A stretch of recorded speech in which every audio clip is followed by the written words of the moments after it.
Rural Gollagudem Karthikeya township. మేము 19వ తారీఖు తిరుపతి వెళ్ళాం పద్మావతికి. 20వ తారీఖు దర్శనం చేసుకున్నాం. నైట్ తెల్లవారుజామున 3ంటికి ఇంటికి వచ్చామండి.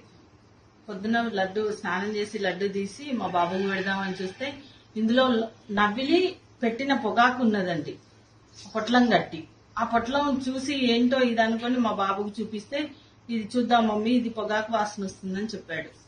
అంత గొప్ప దేవుడి దగ్గర ఇలాంటివి జరగడం కరెక్ట్ కాదు కదండి. మేము ప్రతి నెల వెళ్తున్నామండి అక్కడికి, ప్రతి నెల దర్శనం చేసుకుంటున్నాం. ఇప్పుడు 8వ సారి అయిపోయిందండి మా దర్శనం. మేము 4గురం వెళ్తామండి, అంతే అండి. నమస్తే అండి, నా పేరు పవన్ కుమార్.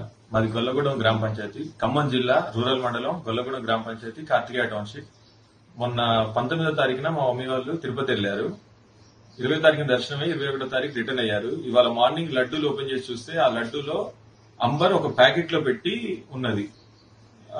చాలా బాధగా అనిపిస్తుంది. ప్రతి నెల వెళ్తారు మమ్మీ వాళ్ళు, ఇలా ఎప్పుడు జరగలేదు, ఫస్ట్ టైం ఇలా జరిగింది. దీని గురించి ఆంధ్రప్రదేశ్ గవర్నమెంట్ కొంచెం సీరియస్ యాక్షన్ తీసుకోవాలి వాళ్ళ మీద.